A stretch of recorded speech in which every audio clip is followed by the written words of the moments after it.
एकात्म भाव ही राष्ट्र जीवन का आधार।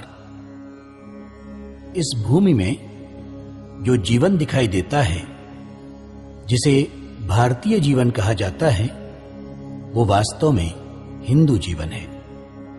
भिन्न भिन्न क्षेत्रों में इसका प्रकटीकरण सदा होता रहता है। राजकीय, सामाजिक, भौतिक आदि जितने भी क्षेत्र हैं, उसमें यही दिखाई देगा। एकात्म जीवन के साथ नाना प्रकार के सुख दुखों का अनुभव सबने एक साथ लिया है। वही इस भूमि पर राष्ट्र रूप है। हिंदू से भिन्न जीवन यहां नहीं है, किंतु इसको विस्मृत कर देने के कारण दूसरे लोगों ने अपने देश को पदाक्रांत किया। अपने से बहुत अधिक पराक्रमी या श्रेष्ठ होने अथवा संख्या बल में अधिक होने के कारण वे सफल नहीं हुए। अपने लोग आपस में झगड़ते रहे, इसीलिए हमारी हार हुई। इसी दोष के कारण समय समय पर हम पर आपत्तियां आईं और आक्रमण सफल हुए। वो दुर्गुण दूर करने का काम ही हमें सर्वप्रथम करना है। बाकी के जितने छोटे बड़े दुर्गुण हैं, वो तो अपने आप ही निकल जाएंगे। लेकिन अपने ही देश के लोग कहते हैं कि ये तो पुरानी बात हो गई है। संसार में आजकल नया नया ज्ञान आ रहा है, अब उस पुरानी बातों की कोई आवश्यकता नहीं है। लेकिन इन नए विचारों से एकात्मतापूर्ण सुसंगठित जीवन तो तैयार होगा नहीं। आजकल समाज में एकात्मता का भाव बिल्कुल भी दिखाई नहीं देता। जिधर देखो उधर विच्छेद विच्छेद ही दिखाई पड़ता है। प्रांत भेद, भाषा भेद, जाति भेद के द्वारा कटुता ही उत्पन्न होती दिखाई देती है।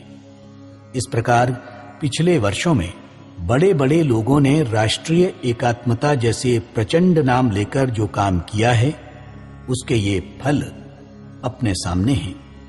इसका अर्थ यही है कि केवल ये कहने भर से कि एक दूसरे के साथ मिलकर चलो, एकात्मता उत्पन्न नहीं होती। बड़ी औद्योगिक प्रगति, बड़े बड़े कारखाने खड़े कर देने से भी एकात्मता निर्माण नहीं होती। कोई एक दल कुछ समय के लिए संपूर्ण देश भर में शासन संभाले, इससे भी एकात्मता उत्पन्न नहीं होगी। एकात्मता तो मातृभूमि की अखंडता, अभंगता, उसकी भक्ति, उसके साथ अपना जो माता पुत्र का नाता है, उस नाते को पहचानने और उस नाते के कारण कश्मीर से कन्याकुमारी तक हम सब लोग एक परिवार के हैं। एक ही रक्त अपने नसों में बहता है। अपने महापुरुषों की मालिका सामने रखकर उनकी पूजा करते हुए अपने भविष्य के संबंध में एक ही आकांक्षा लेकर प्रेरणा प्राप्त करने से होती है। इस प्रकार की अनुभूति से और प्राचीन काल से अपना एक राष्ट्र जीवन है, इस साक्षात्कार के ज्ञान से एकात्मता उत्पन्न होती है। ऐसे लोगों का ही एक राष्ट्र जीवन बनता है। उसके लिए दूसरा कोई मार्ग नहीं है।